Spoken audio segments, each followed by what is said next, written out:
microphone in now, and I know we're good here. And I'll just double check because this will, yeah, my that tells me it's on. Okay, get rid of that. So now, finally, I just want to make sure everybody's seeing that. That by clicking everybody is following me, that ensures that everybody coming in online is entering this space always. Like they're not entering another Zoom thing. Okay, and so let me just show you what I'm going to do. That needs to be teed. I've lost that for a moment. So that has to be, okay. So that's good. And then I'll just check my map on extended. I think that's still there. No, it might be there from before. Yeah, good. It's still there from earlier today because I was testing earlier today. So that gives me the map. Okay, so then that means I'm ready to go from signage to into this. So good, we've got 5 minutes. I just want you to stay here for a second to watch so you know, yeah, so the screens, forget about that. I see that. And what would help is that I can see Maine over here because when a student goes over here, Elgin, to do the notes, they can also monitor the live chat off the main computer with Toria if I need to. So I would do this. I would go main there, and that will give me. Try not hit the touch pad that hard. I think it's dying. Oh, is it okay? Yeah. Because I'm getting like I see a faint Do you? above here. So Okay. Good. if it goes down, then Yeah. we don't have a keypad. Gone. Okay. Let me just see if we've got the ISS. Usually it's defaulting. Great. So, well, yeah, I'll try not to. So actually, what's nice is if I can see on that one, on the fifth one, this. So that would be the main. If I go here, and I got to turn it on. Yeah. Okay. So I will be not shutting down at all during the class. So that means I won't lose anything here. So we can keep those. And see, I mean, look at this. Yeah, I mean, this is the IMAX class. That's the idea. Okay, and I'm going to put the ISS there just to add a little bit. It doesn't, just something. Yeah, we're really close. It's connecting, and so let's see if, and I'll just do a quick check to make sure that the online students right now can hear me. And to do that, I just have to make sure I hit this again. Okay. Hi. Excellent. Thanks, Yasmin. You're right on top of it. They can hear now. Okay. Well, let's see. Yasmin, could you speak into your microphone and just for 10 seconds? We just want to check our speaker here. Check, check, test, Look at test. that. Beautiful. 1, 2, 3. Yeah. It has been, thanks, Yasmin. It has been defaulting to that, which is good, you know?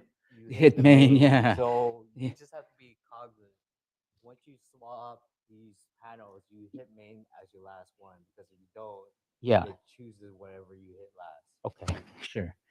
But I think, you know, really it was having that view that was so critical. I've got that. And we're recording, we're live streaming. It's all good.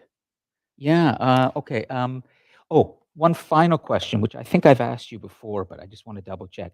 It's not possible to get what the speakers are pushing out for people here onto YouTube or Toria so that ideally, when I run a video here, I would like the online participants to hear it too. They can only see it. You would have to share it from here's the problem. When I'm doing that, a lot of the videos from YouTube are getting copyright infringement notices. Yes. So that's they're the- shutting it down, yeah, and so that's YouTube. yeah. I can't do anything about that. But the way around it, for the moment, is if when I run a video for students here and they're watching it on YouTube, right now the online students can see it clearly. They can see the video, and I can talk about it. But as soon as I want them to hear what they're hearing here, I have to then share the video, and that's where I get shut down by YouTube. That's not Is, the I it, can do is about there that. any way we can get the speaker, what we're hearing on the speaker here, so that they're hearing out there exactly what the students are How hearing you here? doing the YouTube video? Show me. Okay. So I don't. I'm not going to share it now because I've. This is what I normally do. Okay. But I may get shut down again. I was in here for almost 3 hours this morning testing this because there were so many issues. But normally, what I'll do is I'll share a video from here. I'll put the YouTube link in there, Yeah. and I'll run everything from here. So the video will start in Toria. I run it in Toria. Okay, this is what I was doing. The online synchronous students watching Toria see it, and the YouTube participants would see it full screen, Okay. and it looked really good. But no audio for that. Oh, As soon as I used audio, or as soon as as soon as I share the video this way, whatever comes up from YouTube seems to connect to their algorithm, and it gets shut down. so that's Yeah, YouTube. That's nothing yeah. I can do about that because in order for your people at home and here to see it, you need to share it through Taria. Right. So it might be a Taria issue or it might be a YouTube issue, but there's nothing I can do that will have both the people at home and here to hear it at the same time. Oh, I see. I thought maybe because right now, what I'm, I can show a video here, and the students will hear it here and they'll see it, but the online one People at home won't. see it because you're not They'll see sharing it, but they won't hear it. because you're not sharing it. That's right. Yeah. That's right. So that's Taria issue or a YouTube issue. That's not here. But is there any way that our speakers can be connected to our online participants? No, because you need to share it. There's no way around that. That's Okay, the that's Taria yeah. issue, I thought maybe there's a workaround. And okay, that's it. Thanks. Yeah, I'm always okay. I better get Alright. going. Yeah, excellent. Thanks a lot. Okay. Yeah. Okay, everybody. It looks like we're just about ready to take off, and let me see what we have. Okay. Oh, people are back. Who's here? Nice. Look at who's here. Wow. Second half of the semester. Sometimes we don't see people for a couple weeks. But this is good. And let's see who's in our. We've got. What do we have? Great. Okay, so let's see. There's Yasmin. Lovely. There's my glasses broke this morning, so I can't see clearly the names of the students. It's Bridge. Could you, come and could you just give me a hand for a second? So I just want to make sure everybody's connected. So that's Yasmin right Sorry. there, and Yeah, so Yasmin, Br- Brajesh, Brijesh, Devin, George. Lydia. Oh, good. Lydia's in today. Excellent. So it? yeah, that's it, okay. Ariana. Nice. Okay, everybody. So I'm assuming that you can all hear me clearly, and we can hear you. Great. I see that in the live chat with Devin saying I can hear you. So I am going to now, finally, for our final little bit here, is that I am going to make sure I can do that. Yeah, I've got videos. I can run the videos. I've got a strategy for that, a workaround for that. So everything can be multimedia. And so I think we are just about ready. Let me check my final notes here. I have to stand at a bit of a distance because of my glasses. But you know what? I can't actually wear it's just the one arm is broken, but they fall off when but I'll hold it. I'll hold them like a pince nez or whatever like this. It's you see how the arm is, but if I just don't want you to, see me looking like this with the glasses falling off. So I'll have to hold them. That way I can see clearly what's in my notes. And let me get my PowerPoint because we've got a big lecture, multimedia, full on today. Discussion, lecture, videos, everything. We got a lot of ground to cover because last time we were here, we had such a great discussion. The class went a little bit sideways, but we needed to. We really needed to. So, all right. I think we can begin. Welcome, everybody, to the second half of the semester in our Friday exploration of the human story on planet Earth. And it's great to see all of you back here in person. I wasn't sure how many would come for the second half of the semester in person, but I always love to see the students here in person. We can have great interaction as always. And I know that there are online students with us as well. I see them in the live chat and everybody's connected. And then for all of the students watching the recordings later, one thing I will say to you today is that I have a little bit of a workaround for how we're going to share the videos that are going to be presented in person today to you as well. So I'll get to that as we get to the videos.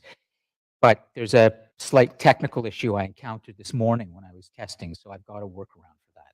All right? But other than that, I think that we can really begin the story. And I am going to make a suggestion before I begin right now that I'm actually going to jump into things pretty quickly today because we have so much ground to cover and make up. And I want to make sure that I get started earlier so that I can really deliver this lecture and cover freedom's power as best I can over the next 2 weeks. We're going to be looking at what happened in the world in terms of important developments after that conquest that we looked at just before we broke at the end of the first half of the semester. So I'm just going to bring everything up on the dashboard right now, and then we're going to start, but I'm going to actually leave the review part until later if we have time for it. I'm going to leave the part about the slight change in how the reflections will be assigned and the final assignment to later. But I can touch on it a little bit now, just so you know the basics. But there will be an announcement made on DC Connect shortly about the breakdown for the second half of the semester, because you still have 75% of your grade coming in the next 7 weeks. So I need to explain how that's going to work. Okay. But most importantly is that I do want to jump into the lecture, and I will start momentarily. So let me just make sure a couple of important things here that I need to mention before we start. And some of you may have questions as well. And I've decided the best way to do this is I'm just going to bring the microphone to all of you and make it really easy, whenever you want to speak, because that way it can keep things going, the discussion, and you can relax and I can move around. And so that's good. Nice to see you, Maite. Yeah, great. Okay, so come on in, grab a seat over here. So here is what I want to say. First, a couple of corrections. There was a student who mentioned in, I think, a reflection or an email, I can't remember, who said that this student wanted to correct me, which is fine. I love being corrected. And I think what he said, that's what he wanted to do. And then he said, the Mongols were not the best empire. And Lon said they were. I never said that. And I want to make sure that's clear because the student seemed to think that that's what I said. The Mongols were the best empire. I emailed the student back, and the student never responded to me. So here's what I said for all of you, just to be clear. Just want to say this, Ariane, and then I'll get you. I said the Mongol Empire was the largest empire in history, the largest land empire in all of human history. I would never say any empire is the best, ever. Because all empires, all societies, all cultures, all people have their flaws too. So I just want to make sure that all of you, in case you thought I said that, I never said that, but somehow the students thought I said that. So I wanted to clear that up. Ariana. You did? Okay, so maybe that's, if you can check the recording. I haven't. If that's what came out of my mouth, I would be shocked if I said it was the best empire.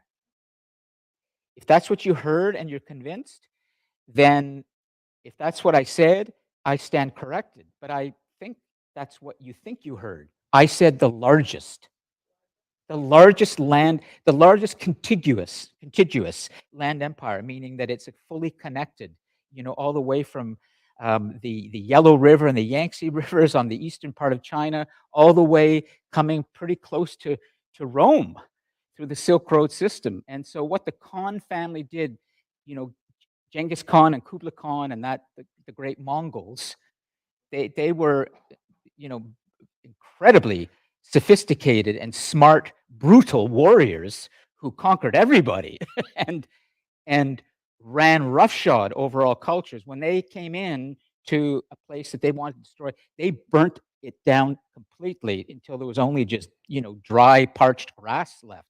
Everybody was gone, buildings, everything. They were absolutely brutal, but they were smart and they expanded and they built this great, huge empire, but it was not the best by any stretch. So, okay. That's the first thing. The second thing is somebody wrote in a reflection and said, humans have always wanted to govern the world, as Mr. Appleby pointed out. Now, I wanted to make sure that this point is perhaps discussed a little bit, because I think I know what the student is getting at, but I never have actually said that. I've never said that humans have wanted to govern the world or conquer the world. I've said that humans have done that through civilization. They've expanded. But I hope that I've not created an impression that there's something in the human condition that has led us to dominate. There are some humans who have committed the sin of domination. And actually, this is what I will talk about a bit today as we move on from the conquest. There were religious figures who emerged in the Americas. Bartolome Las Casas is one who felt gravely concerned about the way the Europeans had treated the indigenous peoples and called it the sin of domination. But Bartolome Las Casas, yeah. So I just want to make sure that's clear as well, that I hope I didn't create that impression too, that we're somehow greedy, all consuming creatures who want to conquer everything. Yeah, it's some people, absolutely, okay? So anyways, for that student who said that, I hope that you have heard this and that it's not what I pointed out, but that's what you heard, and that's fair. So, I see something coming in the live chat, and I'm going to bring things up on the dashboard in a moment. But George, it's George who's saying, I misunderstood what you said, and it was more of a reaction. So George is the one who's, Okay, so you're the one, George, who said this? Okay, right. George is the one who thought I said the Mongols were the. George, are you able to get on your microphone? It would help if we can do this in real time. And I'll. Are you able to? But I'm going to bring this up on the. George has a comment here in the live chat, but hold on. I'm going to start now with this first. Let's go. We want that over, sorry, here. And we want this here for now. So that's the beginning.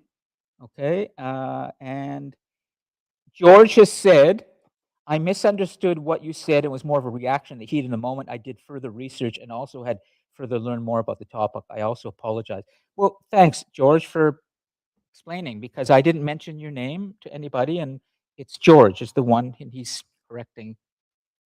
This is a good dialogue. This is how we interact and learn together. We can talk about things that maybe were misunderstood, and then a student makes this comment. Thanks, George. And George has said, just walking outside right now, it's quite windy at the moment. Okay, good. So at least he can hear. All right. So let me bring up the beginning of the actual presentation today, because I have a lot to talk to you about.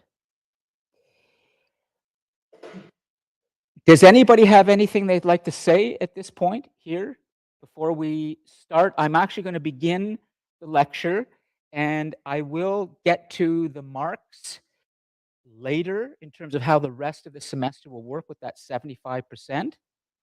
But perhaps, yeah, let's wait, and I'll just make a quick note to do that. Okay. If I don't, could somebody remind me and say, Lon, what happened to the 75% discussion? Okay, fair enough. Good. Okay. We can't see the live chat right now, so just be aware, for those of you who are online synchronously, that if you really do want to speak, put it into the live chat, and we'll come to the live chat later. But in order for everything to be really dynamically presented on the dashboard, like it's almost a movie, this is what I'm trying to create, a feeling like a lecture is a movie, a living movie. I want to make sure that the images and the slides are full screen today, okay? So I can't show everything on the dashboard. But if you really want to say something during the lecture, you're welcome to just jump on your microphone, just the way any of the students here are welcome to raise their hand or jump in. This lecture I'm going to give right now is essentially a lecture / discussion. But there's content I need to get to you, okay? So we'll stick to this today, but feel free, as always, to speak, and then we might even, in the middle of it, bring somebody up as well, and we will get going, and I might sit down. But what I'm going to do today is I'm going to go through the slides and present the chapter called Freedom's Power. And I just want to remind you of the breakdown of this entire story that we have been exploring so far this semester. These are the chapters that we have touched on, but some of them have not been dealt with well yet because we've been going down some tangents. So I'm going to bring things back. But we have dealt with where we began, the ascent of humanity, the beginning of civilization, awakenings of power, not quite, spells of our God kings, not really at all, a greater world. When I tell the story of Leo Africanus, one of the great Arab traders in northern Africa, as well as Marco Polo. Unfortunately, I haven't told that as well. But I'm going to be bringing those chapters into the lectures as we move forwards. The conquest turned out to be that terrific class we had. In my estimation, it was a great class before the break when we had a discussion about the war in the Middle East. And it led us finally to a reading of Guns, Germs, and Steel and the moment when the Europeans essentially slaughtered the indigenous peoples in the Americas, when the Western Hemisphere and the Eastern Hemisphere came together through the missions of Christopher Columbus and others who came across the Atlantic Ocean, and those two parts of the world met. I want to move things forward now, and so for the parts that were missed, or at least haven't been touched on enough, Awakenings of Power, Spells of Our God Kings, A Greater World, as I said, I'm going to bring them in when I can. But for the rest of the semester, we're essentially going to telescope the story around the last 500 years on planet Earth, because it's really then that civilization becomes global. When the Western Hemisphere and the Eastern Hemisphere came together through that great conquest, that was when the two halves of the planet began to get knitted together through trade, through conquest, and through the sharing of ideas back and forth. We start to see the cultures of the world come closer and closer together. But it's going to accelerate this idea of moving together. But the last 500 years, essentially from the time that Cristoforo Colon and others like Francisco Pizarro, the Spanish conquistador that you heard about in 1532, who came to Peru and had that incredible encounter with the Inca people and with the Inca Emperor Atahualpa. Since those so-called explorers, quote unquote, discovered the Americas, then through the constant traveling with ships back and forth across the Atlantic Ocean, largely one way, coming from Europe to the Americas, but not the indigenous peoples going over there. It was their food and their resources and others that went over there, but it was the Europeans who kept coming over. There's going to be more of a knitting together, and we're going to see this thing called globalization really begin. And we live in that period now. So this 500-year period, from 1500 or so to the present, that's such an important period of time in our story that we're going to spend a good 6 or 7 classes looking at that, building towards the 20th century, which is a remarkable period in the human story. And so I would like to begin the section Freedom's Power by reminding you of a very important thought that's going to haunt our story over the next weeks, but also inspire us too. It's something that was said by a writer in England during the Enlightenment and democratic revolutions in Europe that led to eventually the American Revolution. And this is what he said. Thomas Paine was a British essayist and social critic and writer who in the 1700s, as England was beginning to transform itself from a monarchy into a parliamentary democracy, his writing became very influential. In fact, the revolutionaries who fought to create an independent United States carried his writing with them to inspire them, his pamphlets. And one of his pamphlets was called Common Sense. And in it, he said, "My own mind is my own church." I'd like you to think about this idea because we're now beginning to talk about the human story in ways that I think might make you feel better about the human condition.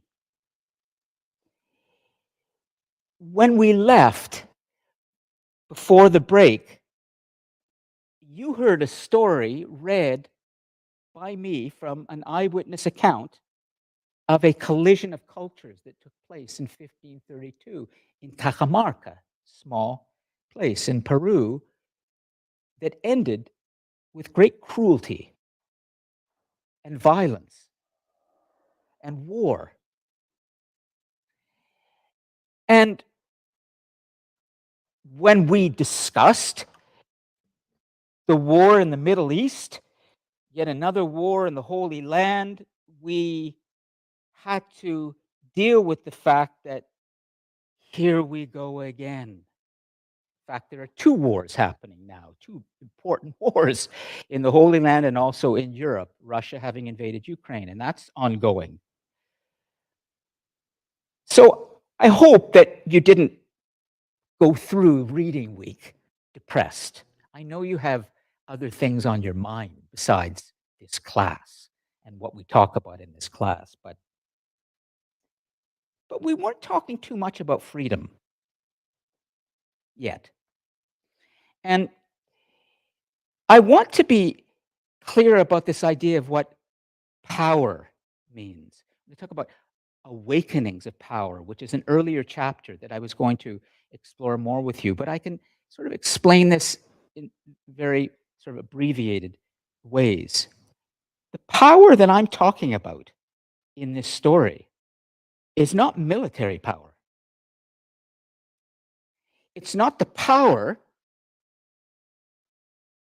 of a great fighting force or a great emperor or warrior enforcing their values or their principles or their ideas on another culture or stealing or taking, forcing their will on somebody else.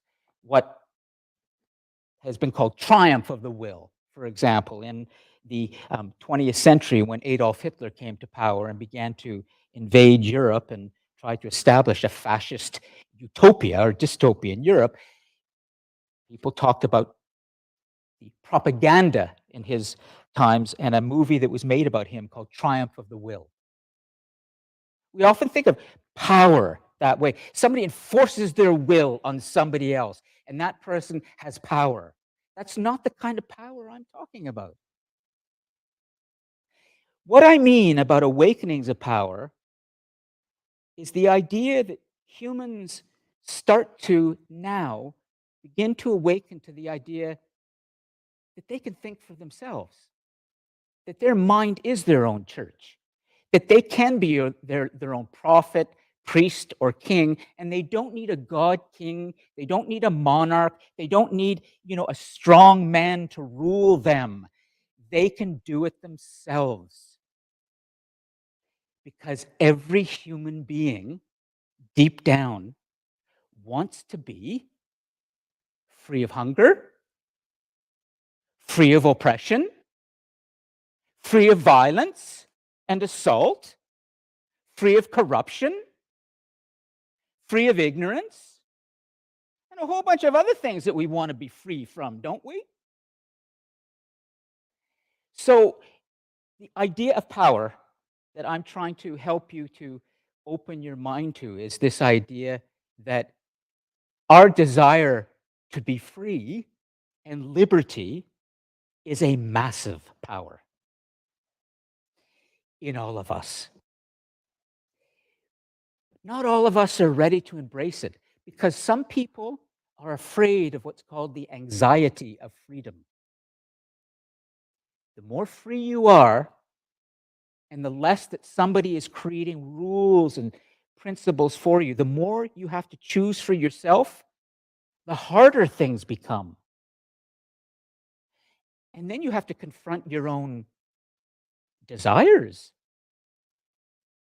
We're not going to get too psychological about this, but listen, every single person here alone with their own thoughts, when they look at themselves in the mirror or they're quietly thinking and they're not being rattled all over the place by the internet or they're being connected to some entertaining source that keeps them distracted, you could spend all your day distracted online with your social media, with a website, and you could just be, skating all over the place, and you think you're really getting informed, and you've yet to have a moment of quiet to think deeply about what's happening inside of me and who am I. In those moments of solitude, you might have to face the fact that the person the world sees is not the person you really feel. What am I going to do now? You know what people do today sometimes? They change their genders. Oh my goodness. Isn't that terrifying? Freedom is a huge force in us. And Thomas Paine understood that. Now, in our story so far, when we've looked at this idea of who had the power in a particular society, what the governing structure was, we have seen many god kings who are about to grow into emperors through our story. And I'm kind of going backwards a little bit now just to get us ready for what happened after the conquest. I just want to remind you that the build-up to the conquest happened largely in Europe, in Afro-Eurasia, this part of the world where that part of the world seemed to get a head start on the indigenous cultures of the Americas in terms of their use of weapons of greater destruction, the fact that they were closer to rivers and places that would give them the resources that allowed them to develop, and also because they developed a system of government. Whether it was Africa, whether it was Europe, whether it was Asia, it was largely built around this idea of a god king. This man, not a woman, this authoritarian man, like Gilgamesh, the great Mesopotamian god king, who has some kind of divine connection that we think is going to lead us the right way. This person understands more than we do how we should live our lives. And as we move on through those early cultures in Europe and in Asia and in Africa, but not so much in the Americas. There was more of a early democracies beginning to develop, particularly among the Iroquois peoples in the Americas. That's going to come be very important with the development of the American Constitution. But in Europe, for example, the Roman Empire, I want to stop for a moment and just touch on this before we continue, because the reason that Christopher Columbus and Francisco Pizarro believed that they should dominate the peoples of the Americas was because this idea of domination, of force, was so deeply embedded in the cultures of Europe and Asia and largely Northern Africa. The idea that when you encounter another culture, generally speaking, you will think of ways that you can exploit their resources or somehow dominate that other culture to the point where they become part of your culture. And this actually is an idea that comes from a fascinating story in Rome and the Roman Empire. And I want to tell you about a little story that happened, and then I'm going to show you a video in a moment that will help you to understand something that happened in Rome where there was a transformation that was surprising. We haven't talked about the Roman Empire at all, but it's important that I do, but it's important only in the context of you understanding why were Columbus and Pizarro believing that they had some kind of superior culture or right. Why did they think that their automatic way of dealing with another culture was to dominate through force? Well, part of it is because of the Roman Empire and because of something that happened that is remarkable. And I'm going to take you back for a moment, and I'm going to get a book out, and I'm going to just talk about this momentarily, and then we're going to continue. But this is a classic book. I'm going to kind of pass it around. It's an abbreviated version. It's called The Decline and Fall of the Roman Empire by Edward Gibbon. This is considered probably the most important, most epic attempt to understand why the Roman Empire became so dominant and then is no longer with us, except in its ideas. And I'll just leave this here for the moment because I want to come back to that and help you to understand something about 2,000 years ago.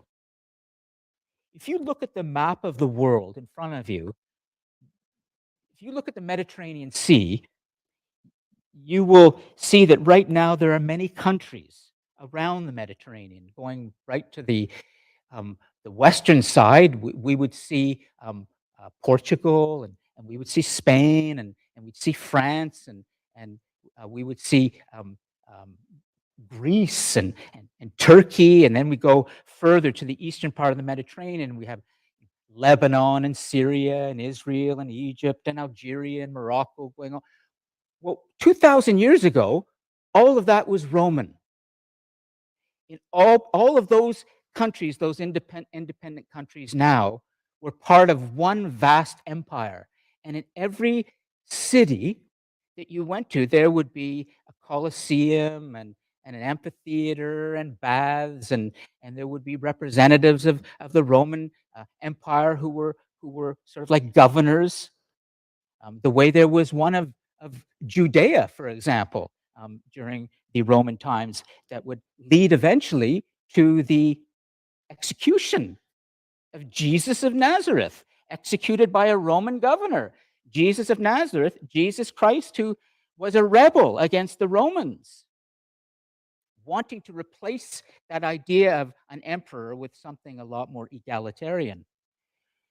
Rome had this immense power. It was probably the first real superpower in the human story.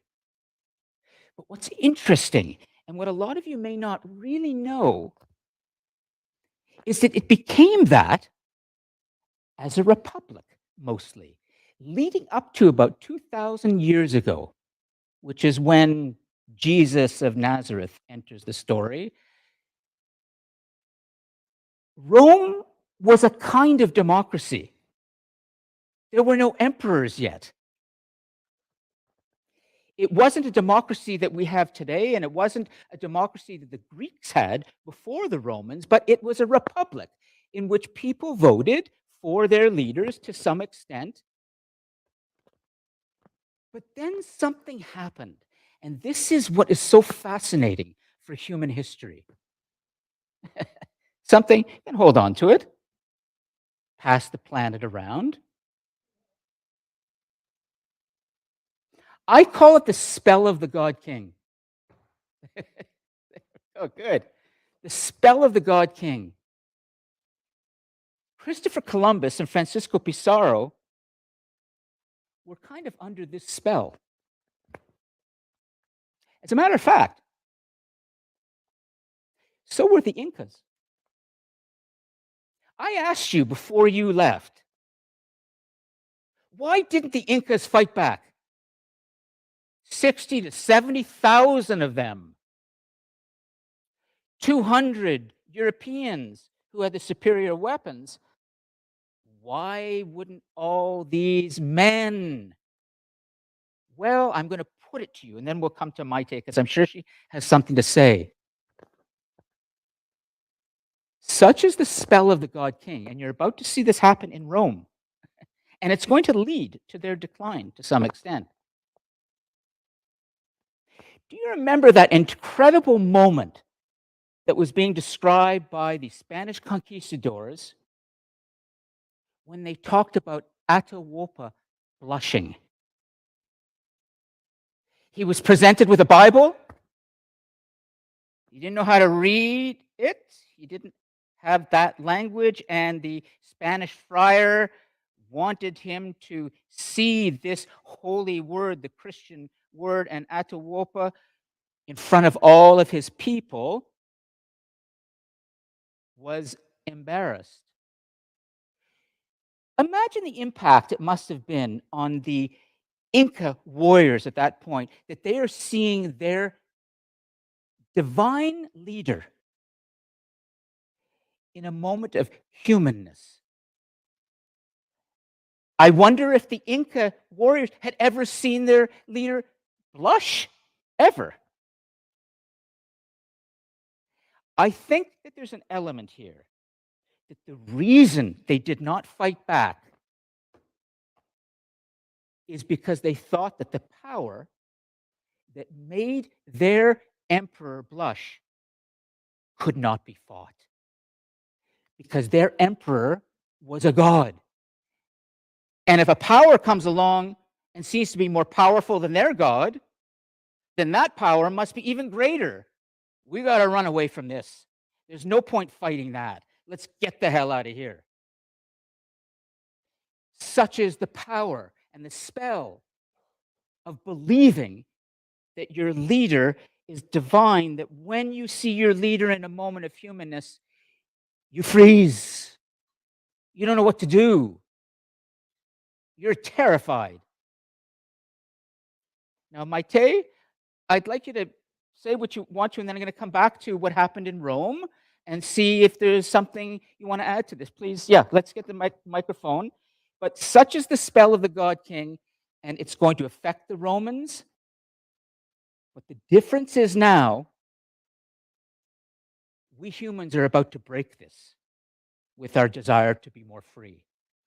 Okay, yeah, go ahead. What's your name again?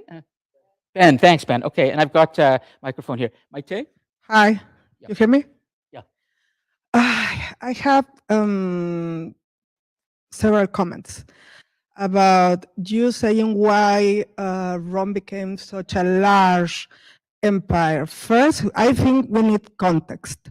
And one of those factors was because Romans were the greatest engineers of the ancient world.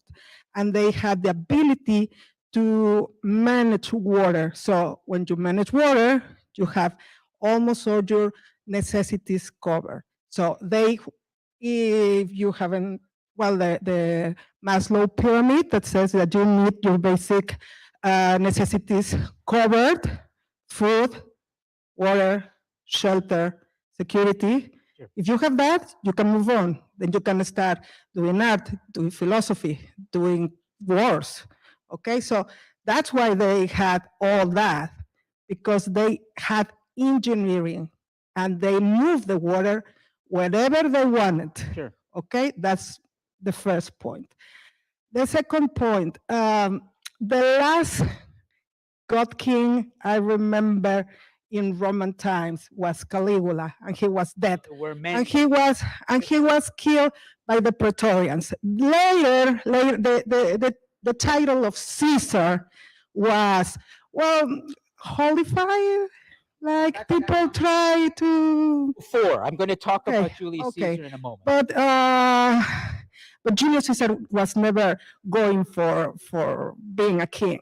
Okay, well, but it's not what you do, it's what people think you do. Okay, and what is, everything is publicity and a show, and if people think they are gods, perhaps, but the last so-called, or better, self-called king god was Caligula, and he was killed by the Praetorian Guard, his own guard, because the dude was crazy. But well, and Go ahead and finish, and then I'll. and you're saying about Francisco Pizarro and Cristobal Colon, they were not contemporary. They were like an age gap there. But also context.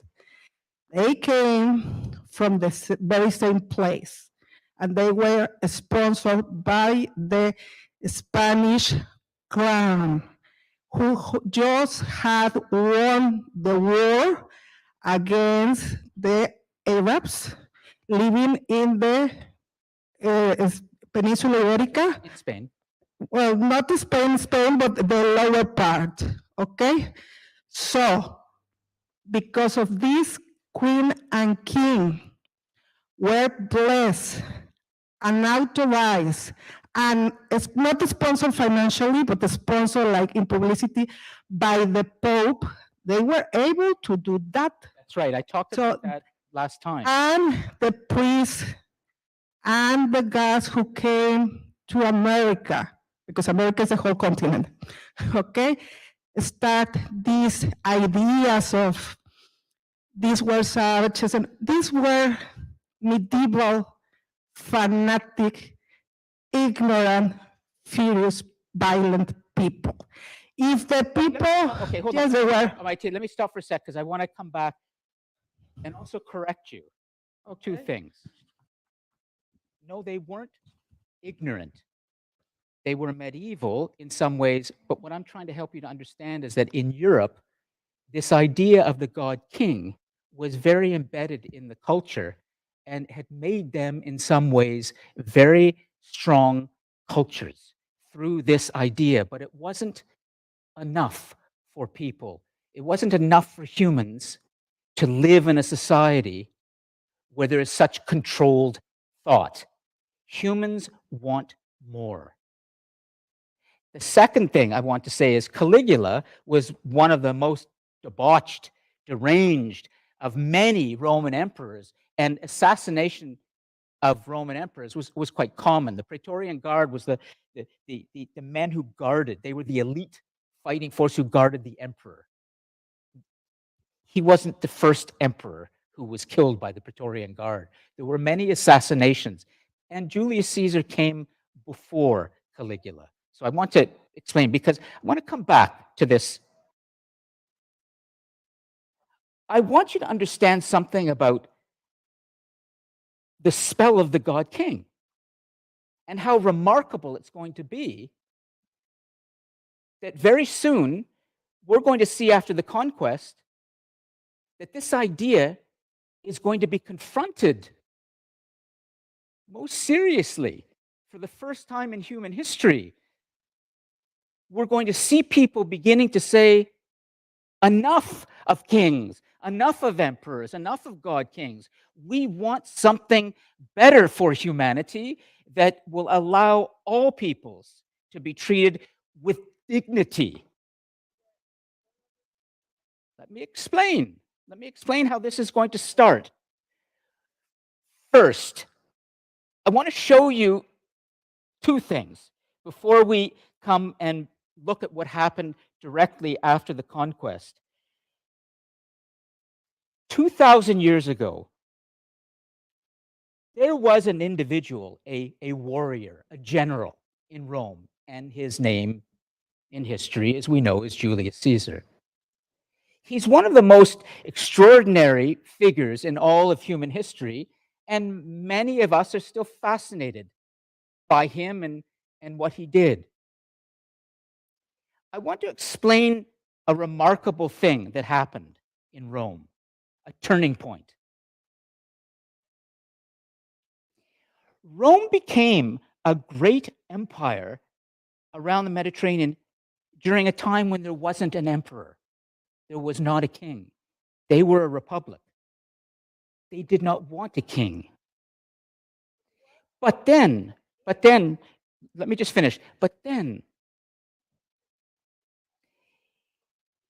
there was a general, Julius Caesar, in the just before 2000, around 45, 44 BCE or BC, who was one of their greatest warriors, but also a great propagandist. He wrote constantly. It's said that he would be taken around in his chariot. He'd be driven around in his chariot around Rome, and he'd be dictating. He'd be constantly be dictating and to his scribes who were writing down on wax. This is how Romans wrote. They had their language, Latin, but they weren't using what we use today, paper and a pen. They were tablets of wax.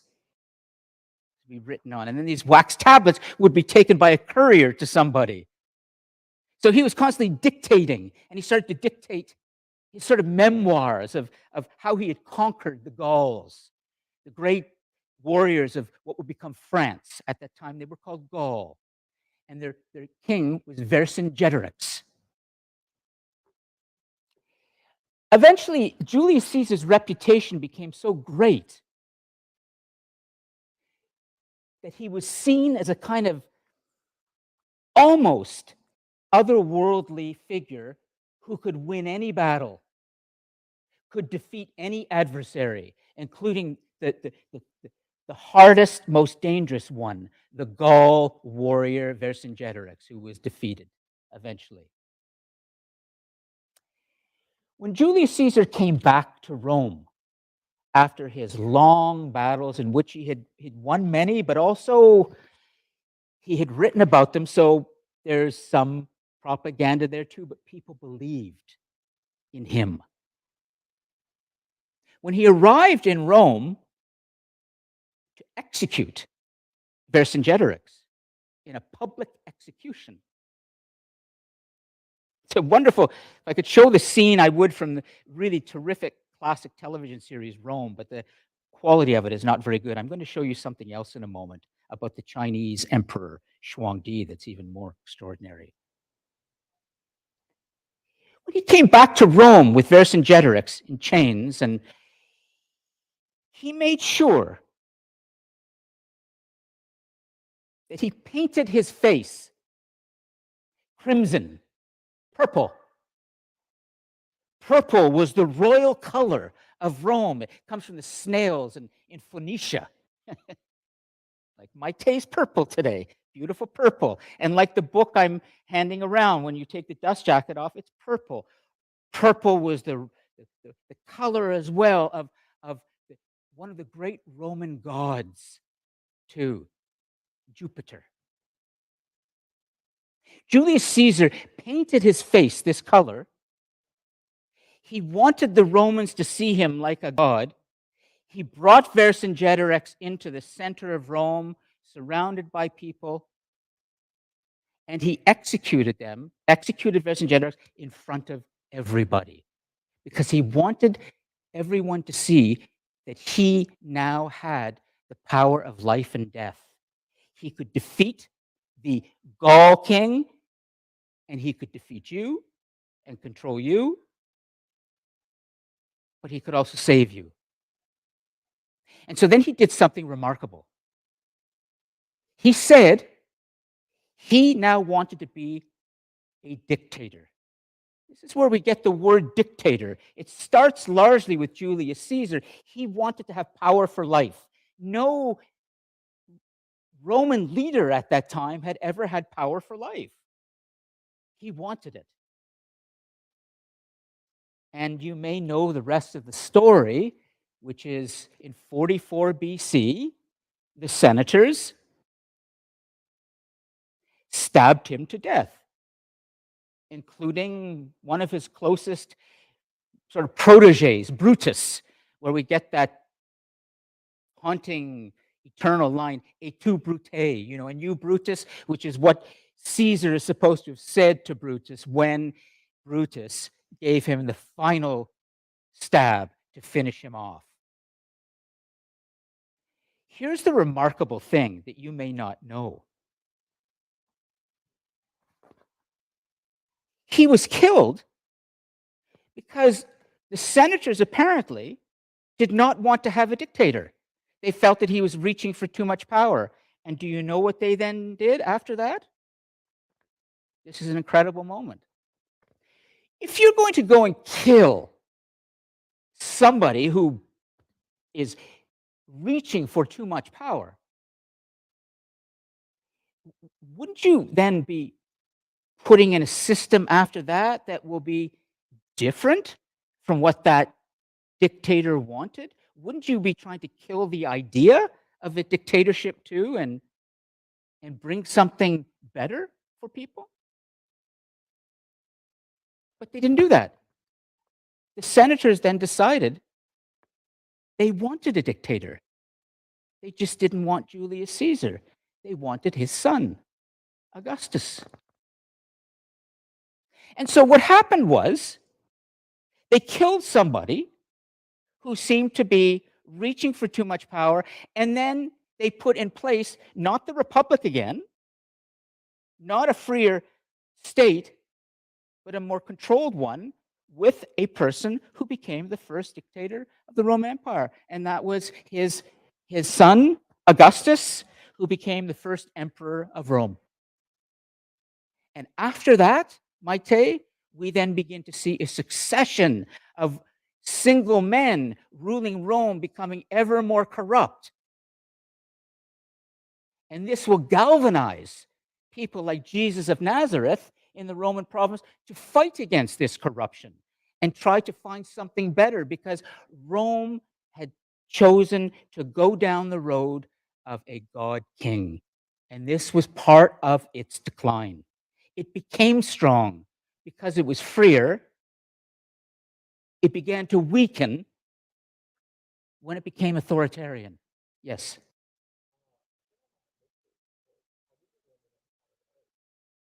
Let me just go to the notes for a second and hold your thought, and we'll come back. I want to show you how did the Rome. Can you write that down? I want to come back to that in a moment, okay? Because I want to show you something to make sure I can stay on track and come back to the conquest. Such is the power of the God King that the Romans too were seduced by it in the end. So was China. But even more greatly, and I'd like to show you something that happened in China with their first emperor called Shuangdi, and how he was buried, and the kind of spell that he also created. And the reason I'm showing you all of this now is because I want you to understand how extraordinary it's going to be when we are going to see this broken in the human story. We're going to start to see humans begin to challenge this and move beyond this idea of the God King. But let me show you this first, and I'll come back to the. For those who are online right now, I'm going to have to put the link for this video in the live chat, because I can't show it to you any other way. And I'm just going to do this now, and I will come back in a moment. So I'd like you to watch just about 6 minutes here, and I just put it here for a moment. Okay, so you will have this video. And for those of you watching the recording, here's what you need to do. Go onto YouTube and go and find the first emperor of China. And go to the time code, 1 hour, 3 minutes, and 18 seconds. I want to show you this part. You don't need to watch it all. I'd like to show you the way that the God King has remained a central figure, to the point where in China, their first emperor has been given what has to be the most opulent, strange, and massive burial that any emperor has ever been given. But it gives you a sense of how important this figure was in their society. And I'm going to run it now, and here we go. Today, all that can be seen is a vast earthen mound, as big as the great Egyptian pyramid at Giza. The first clue to its possible contents was the terracotta arm, but that was over a kilometer from the tomb height. When archaeologists dug into the space in between, an incredible world opened up. To date, they have found over 180 separate pits, containing so much more than silver.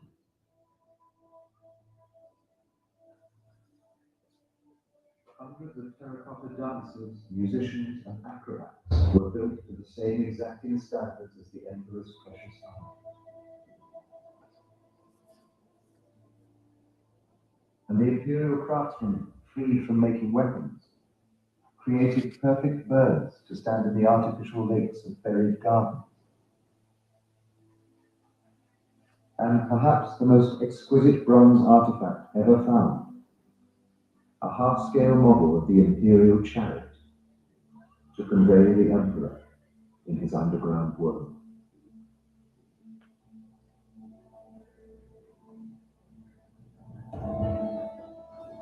The burial mound, it turns out, is in fact at the center of an enormous necropolis, an above ground and underground city for the first emperor. It would provide him, it would continue to provide him with all of the trappings of power, with all of the protection that someone of his status required. But there was no way to see the ultimate symbol of power, the tomb itself. Again, it was the official history that provided the only clue.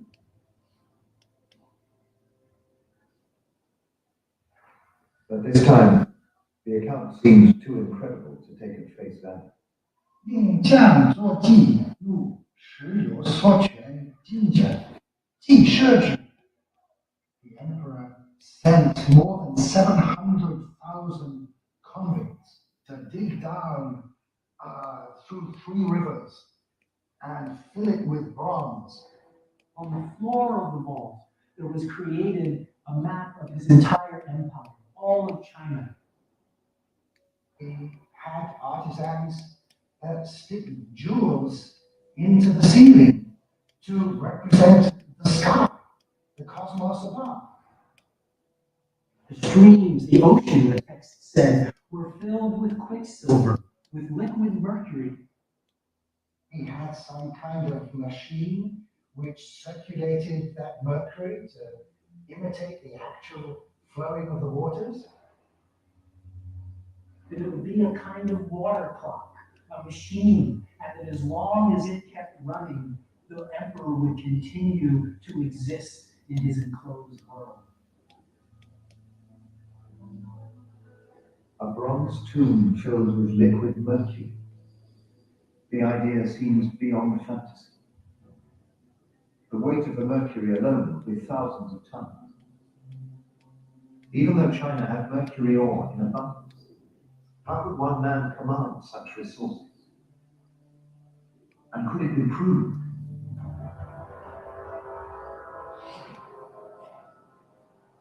The tomb had been sealed for over 2,000 years, but there was a way in. Using a new combination of techniques, including ground-penetrating radar, electrical resistance measurements, and core samples, the research team under Wang Qingbo have been able to build up a 3-dimensional model of the entire underground complex. Beginning with the outer walls of the necropolis.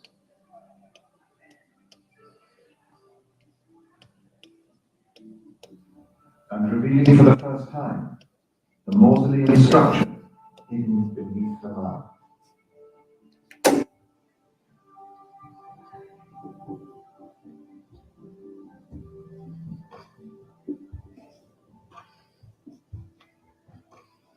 The first surprise was that the mausoleum appears as a vast divided pyramid, with passages leading to the tomb from the east and west.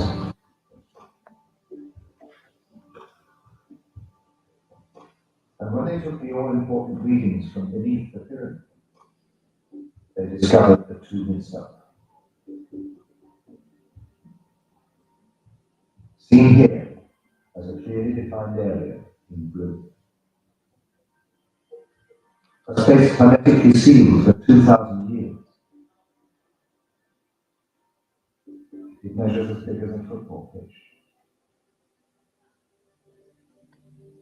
Although at first the pyramid appeared to be a closed structure covering the tomb, the roof of the tomb was in fact exposed to the sky. at least it had been originally, before it was buried beneath thousands of tons of earth.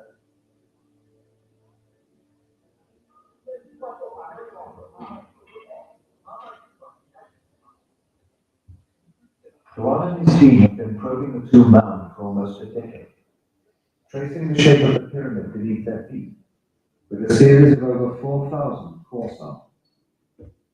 And each one, Riegel realized, could potentially hold an incredible piece of evidence direct from the tomb itself. Because if there was ever mercury there, over the centuries, mercury vapor might seep through the roof of the tomb and into the surrounding soil, where, Riegel hopes, they may be able to detect it.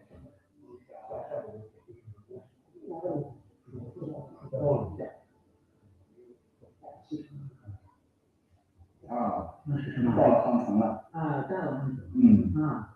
这下面是个汤层的底面。Samples of this sort enable us to see the supporting structure, the random structure that's supporting the entire mound. But of course, what really interests us is what is the burial like. So, if the legend about the emperor having placed in the base of his tomb a map of all of China, of all of his empire with rivers of flowing mercury, if that legend is true, then we can expect that the test of this soil will tell us whether or not it's true. Will either provide us with corroboration or won't. The Chinese archaeologists have no immediate plans to excavate the tomb. They have no way yet to preserve its contents, and no desire to disturb the emperor's spirit. Could you just think for a moment about what he just said, that last line? No desire to disturb the emperor's spirit. Just reflect on that for a moment. I'm going to turn the lights back on.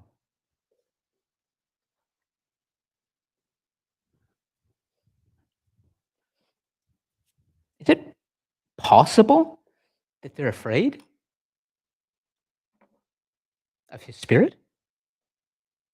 Such being the power of the God King, that we're even afraid of him in death? After I showed you King Ramses as a dead corpse, just like any other human being, right? Do you remember the picture of King Ramses? Yes? Yes, Sven? Yeah? Okay. No, who watched the recorded, but I want you to reflect on this idea that it has been very difficult for human beings to get beyond the idea that some humans, some of our leaders, are so great that they're divine. Even the Chinese created their own emperor too, just the way the Europeans did, and even the Incas did with Atahualpa. And such is the haunting power that even in death, they apparently don't want to disturb its spirit. It's just a dead body, isn't it?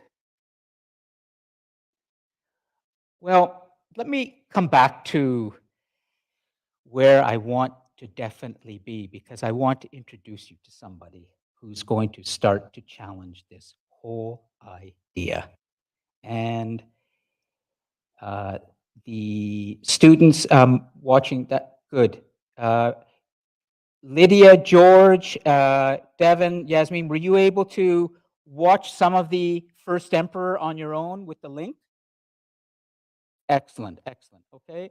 And for those of you watching the recordings, please try to go to YouTube and just enter the First Emperor. I would share the link with you, but there's no way I can share it on YouTube and replay the chat. I tried that this morning, and I can't do it any other way. So it's called The First Emperor of China, and you will find it as an hour-and-a-half documentary, docudrama.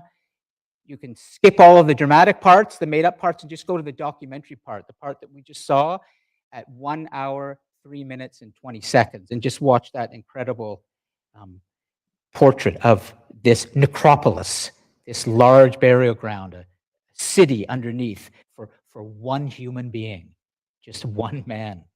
Now, I want to bring you back now to 1500. And I want to introduce you to somebody. Okay, good. Ariana, and then Maite, and let me make sure this is coming up. Okay, hold on a second. There's something not working, and hold on. Let me do this. Just hold your thought. I want to get this back up. That should be okay. So we've got a little tech issue breakdown. Just a second. I may have to go old school again and do it another way. Okay, so just a second. It should be working. And there's a reason. So here's what I'm going to do, because it doesn't matter how hard I work to make this all work. I'm going to bring, even this is not coming up. So I'm going to have to shut this down for a moment. This is frozen, but I won't lose the online students. So just hold on a second. I'm just going to shut this down, and I'm going to have to just do this without any slides or any video. Something has crashed, but not the live stream. So I can continue this way, and then we can get the conversation. And let's see, something has definitely crashed. Even this is not shutting down at all. Okay, so we have a problem, and it's a tech issue, but we're not going to let it get in the way. In fact, it'll probably make things even better. It'll wake Ryan up, and we'll get some good conversation going, and I'll be able to teach you other ways. So I'm going to bring the, we've lost the dashboard for the moment. There's a crash, but I just want to double check. Lydia, can you just jump on your microphone and just say hello to make sure we can still hear you? Because I think we still have everybody there. George? Hello. Can you hear? Yes, I can hear I you. don't know where they are.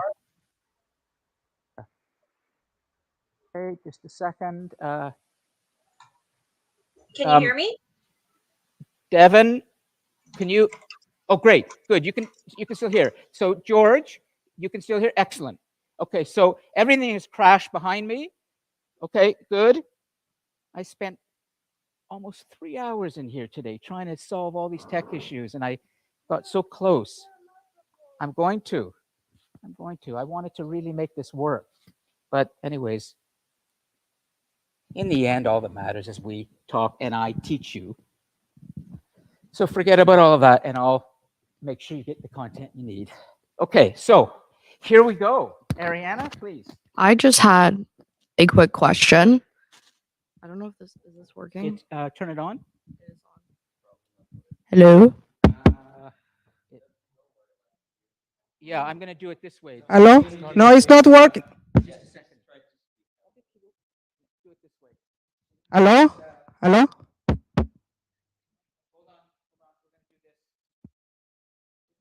I can hear you, Mayte.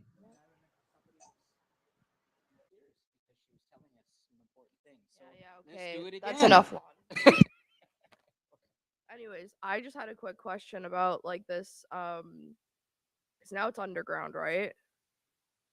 This, yeah. Has it always been underground? So they like excavated it. They started to, but they located where. No, like I mean, like when they first did it, when it was first built, it was underground. It like never fails to amaze me how like these like ancient civilizations like build like pyramids, or I mean at least we're told they build pyramids and like these underground things, and it's very interesting to me. I hope what's interesting also is the fact that Chinese archaeologists and others don't want to go any further down there. They know he's there, but they don't want to go down there for some reason, including they don't want to disturb his spirit. I mean, I feel Why would they be afraid of the What's a spirit I, got to do I, with anything? I feel like that's pretty reasonable though. It's a spirituality thing, right? I see you shaking your head here. I mean, it's just another body. Or are we talking about something special?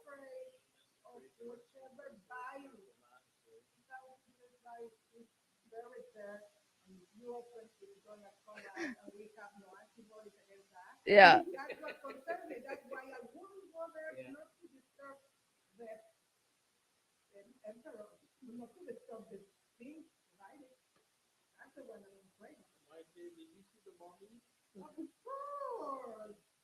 But haven't you guys also heard about like when they went into like the pyramids for the first time, didn't all the archaeologists that were on I don't know if it was the King Tut like trip, they all died, didn't they? Didn't they get sick? There was something like that where it was like some sort of like Pharaoh's curse or something like that. I don't know the whole story, Ariana, but it's the discovery of the King Tut tomb, for example, was I believe it was a British archaeologist. Howard Carter. Exactly, Howard Carter. And as a result, think of all the Egyptian mummies that we continue to bring to the world's exhibitions and museums, and the fear. But so why are they worried about the spirit of Shuangdi? Well, we have to be careful about that, about a comment like that. But but we'll take that. We'll take that as. But that's their culture. It's their culture. It's part not. I wouldn't talk about Greek politics if I'm not like an expert on that topic. But so it's their culture. They can decide over their culture. If their culture says that place is important, they will discard it. That's what I think. And we should respect that. That's what I mean with my comment that they are Chinese. Yeah, they are Chinese, and like they decide over their land. They decide over that.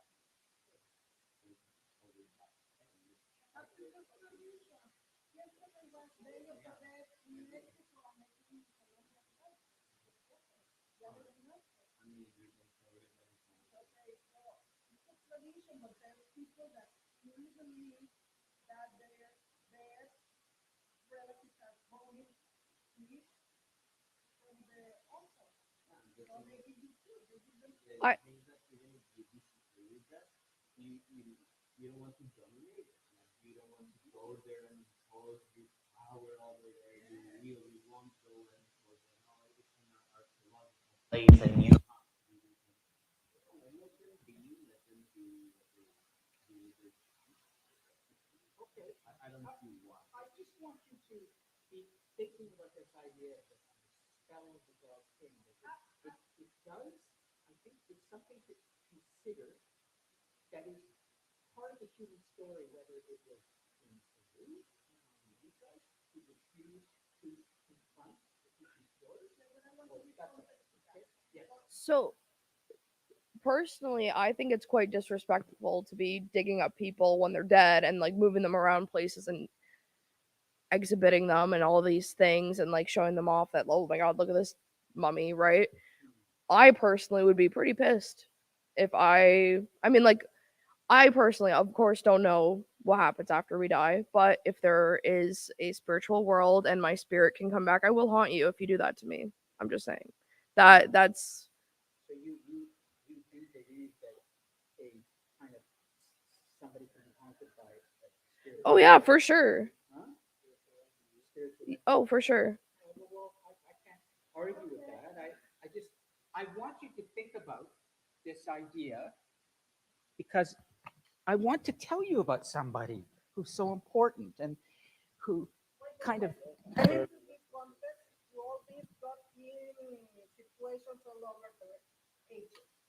Okay, be brief, okay? Just only because, sorry about the tech, is we have 50 minutes, and also I want to make sure that I tell you about the idea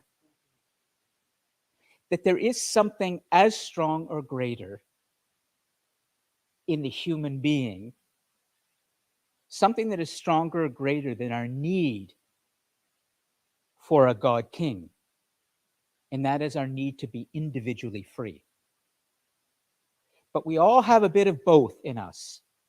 We have a bit of needing or wanting some central figure who we believe is closer to God or the gods than we are, to help us and save us and provide for us. Okay. Yeah, okay, good. And then Okay, everybody, I would like you to pay attention because I think this can make you think through it. Okay, this is not working. Okay, okay, in case they are listening. Okay, all these God kings through the ages has an origin. And it's not a magical origin that people need to believe in gods or in kings. Okay? I fixed it. Keep going. I would prefer That is very painful sound. Hello? Hey. Hey. Hello? Hello? Hello? Doesn't work. Okay.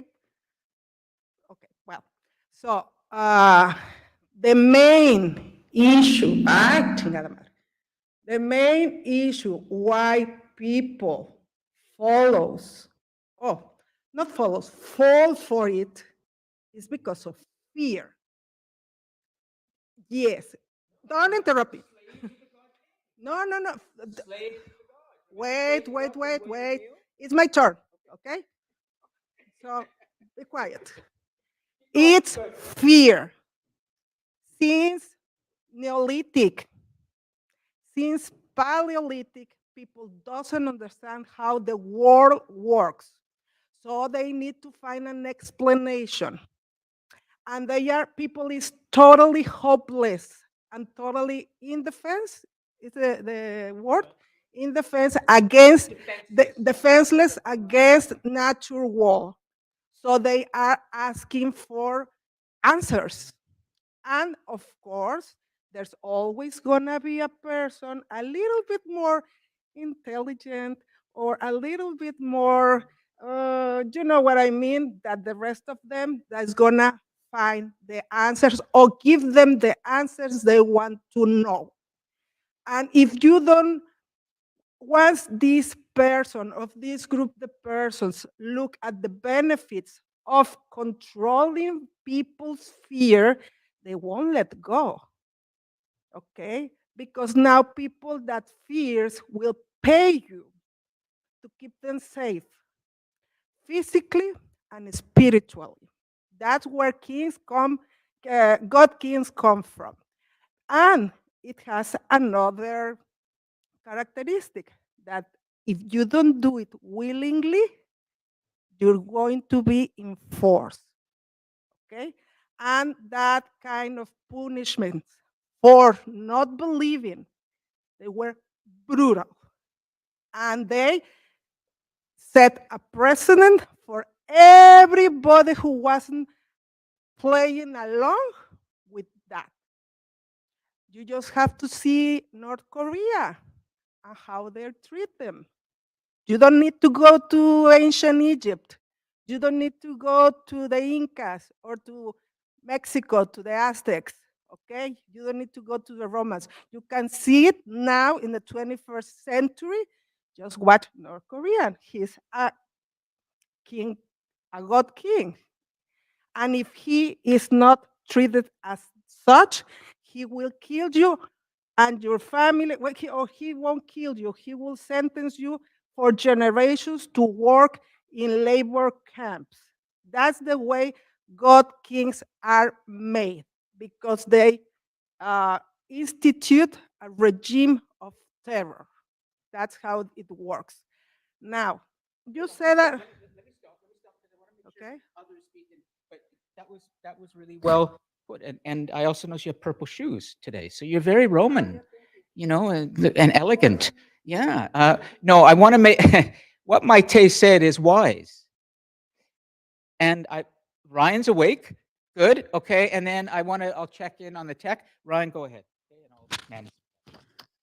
I was just I was just gonna throw in like one small point, like how you said about like fear, that I think is like really important, because like when you have the concept of fear in your mind, like you're afraid of something, you're not able to sit in a state of like expanded consciousness, or like the state of relaxation of maybe these people who are professing that they have like some intelligence or some wisdom about like how do I explain this? Like they have like some belief that is like superior to everybody else, that like like that they almost project. Um, like how do I explain this? Like how they project that like idea of like, oh, I know more than you, so you should follow me. Like I think that comes from they don't have that level of fear within them.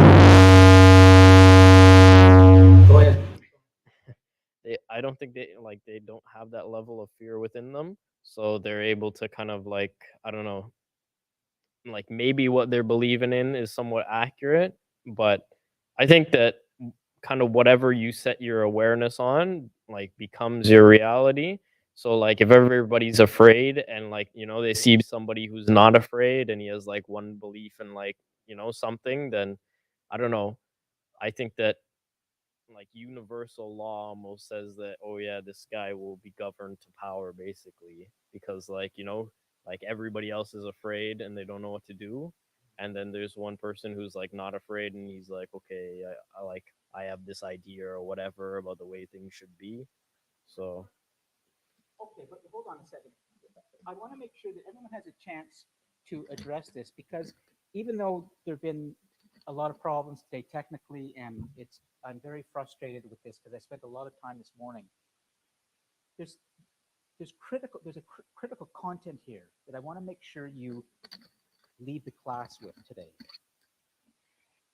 And that is, first, that the spell of the God King has been immensely entrenched in the human story, with many societies believing that their leaders had some sort of divine power. But what's going to happen after the conquest is that's going to begin to change. And there will be people, including one in particular, a remarkable Catholic priest from the Americas, Bartolome Las Casas, who will do something quite incredible. And then there will be a conference in 1550 that will surprise you in Spain. And I want to tell you about that, where we debated what is a human being. But I'll let Maite finish, and then I want to make this final point. And then if any of you want to also speak, you can. But the critical thing I want you to be able to take away from today's class is we are going to change. The conquest was a dividing line in human history between a system that was extremely corrupted by the idea of cultural superiority, religious superiority, and cultural domination. And now we're going to start to see something new emerge, which is people are going to confront their kings, their queens, their emperors, and others, and they're even going to cut their heads off.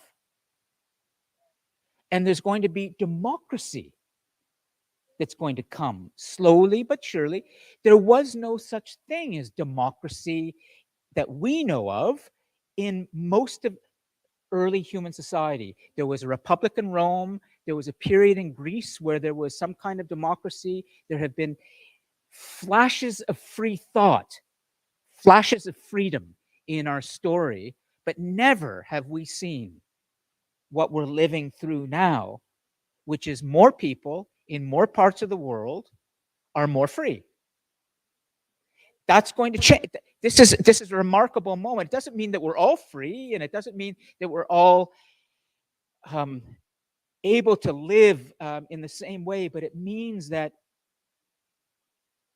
human dignity was not something we paid an awful lot of attention to in early human societies. The ones who had the dignity, so to speak, were the ones who were wealthy or had power or were part of some sort of family dynasty or clan. But most humans who lived in these societies were laborers, slaves, uneducated, illiterate, and were exploited and internalized that. They internalized it to the point where they thought that's what they will always be. And let me just finally say, and then I'll give this to Maite so you understand this transformation, this thing that's about to happen.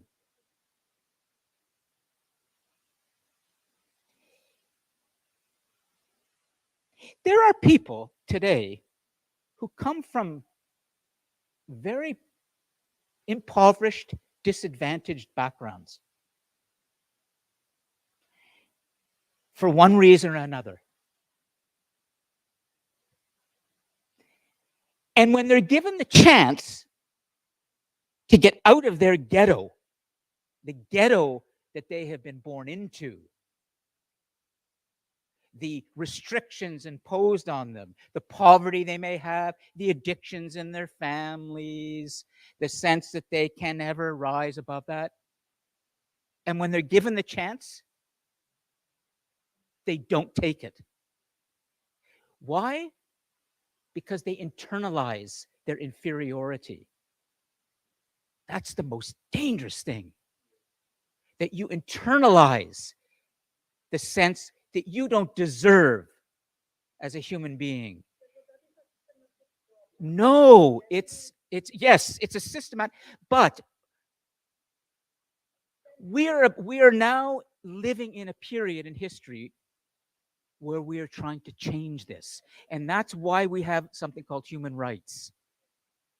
But among all of you, if you think about it, if you look at yourselves right now and ask yourself, you might actually, when you level with yourself, you might say, I don't deserve better.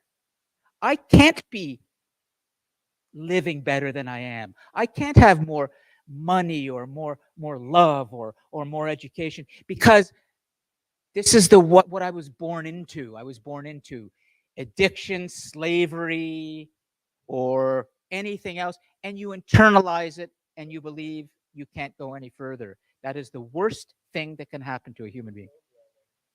It's programmed, absolutely. But we're about to change this. It's called freedom's power. It's called freedom's power. Okay. Power of freedom, it can break through that. Uh-huh. Perhaps. Perhaps. Okay. I want to go back one step before the TED Talk, and I want to appoint again, about what we were discussing, because it was a main topic in your class, the God Kings. Okay, and I had already explained you that has its origins in fear. Okay, because you guys, fear is the biggest force that moves humanity. It is not love, it is not hunger, it is not the desire, the sexual desire, it is fear. And fears can transform in herd mentality. Okay? In another classes, Long was saying about countries. When I fought with him, saying that Mexico was, do you remember that? That Mexico was South America. Okay, well, we can divide the world in hemisphere, North Hemisphere and South Hemisphere. North Hemisphere is and has been historically stand up in lower hemisphere shoulders, digging and stealing their treasures, their natural resources. Okay?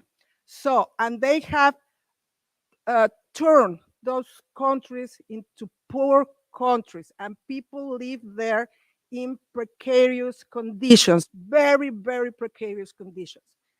But they are very religious. You see the connection? They are very religious because they are afraid all the time. Could I be able to feed my children tomorrow? Please, God, please let me find a job. Please, God, I don't want a bomb. Please, the soldiers won't take my children. Please, don't cut the children's hands. Please, God, please. Why us? Protect us.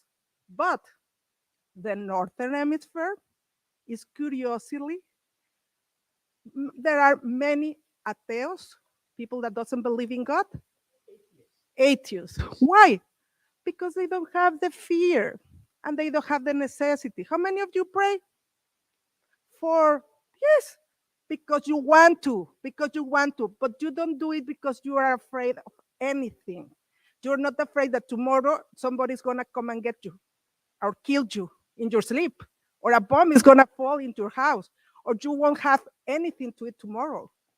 Okay, so the Northern Hemisphere, which has more wealth, human dignity, better quality of life, doesn't have anything to fear. So the people that is a believer is decreasing. Even though you are religious or spiritual, check statistics. And you are international students, so I understand that you came with a background of religious or spirituality. Yes, but check Sweden, Finland, England, Norway. Please, Canadians. Many people is atheists because they don't have to fear. Tan. It's okay. But this is, I'm not even sure this is working now. We need to, first of all, we're out of time, and I want to make sure that we end when we want to keep going, because I like to always want to leave you wanting more. That's the way to do it. Okay, and also I think I probably told you about the elephants. Okay, I once upon a time, before I was teaching, I had a long career producing television programs and documentaries and writing articles and magazine articles and newspaper articles, and you can see it online. I even started as a young reporter at City TV as a kid. I produced a television series called Zoo Diaries.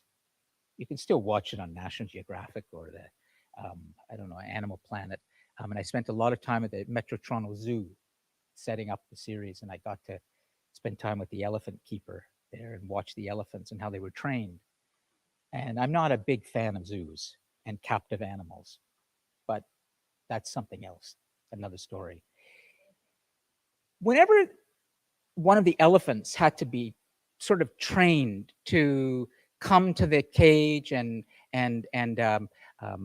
take some food and listen to the zookeeper about something, the keeper noticed that when the training ended with the elephant understanding, he would end the session right there, because he knew that the next time he came to help train the elephant could pick up where they left off, as if the elephant remembered. But if he ended the session with the elephant confused, the next time he came, he'd have to start all over again, right at the beginning. It seemed like the elephant forgot everything.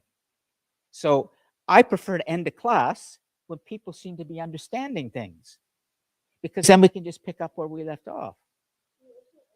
But you aren't elephants. I know, but I thought, we kind of are, Ariana, because we share our DNA with,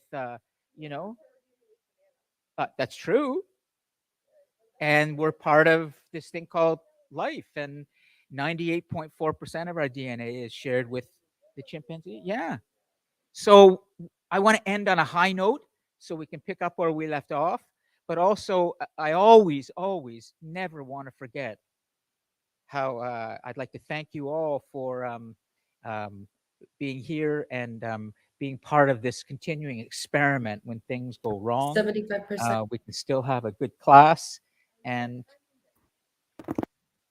And I also want to remind you that there's something happening with your marks that's coming. You need to know, okay? Yeah. So I'm going to just say it in 1 minute or less, and then I'll put everything else on DC Connect. Here's what I've done. Remember, there was no first assignment. There were reflections that you've been doing, and you're going to continue to do them. So here's what I've done. You have one big final assignment that's going to come at the end of the semester, okay? In December, the final week of classes, or second last week. I'll put the date up. It's worth 30% of your mark. That's coming at the end, and it's a big one, and there'll be an assignment sheet and everything. That's 75% minus 30% brings us to 45%. So what about the rest of the 45? You have 3 reflections that you're going to be doing before you do your final assignment. Each reflection will be worth 15% instead of 12.5. And I'm going to lengthen these reflections a little bit, and I'm going to be adding some research to them so that you will be ready for your assignment when you do it, because that will involve research. So essentially, that's what's coming. Your third reflection of this semester is coming next week, and you will be reflecting on these 2 classes that we've had this week and next week. Then 2 weeks after that, you will be doing another reflecting on 2 classes, then another, and then the assignment is coming. And that's it so you're doing lots of reflecting. And if there's anything you want to talk to me about in terms of your midterm grade, come talk to me. But thank you all, and we will continue next week, and hopefully I'll have everything fixed. And what's your name? I haven't seen you before. Finally, I'll remember. What's your name? Samita. Nice to see you again, Samita. Good. So I've got everybody. Excellent. Okay, everybody. Yeah, thanks. Yeah. Done. Okay. Yeah. What do you need? Sure.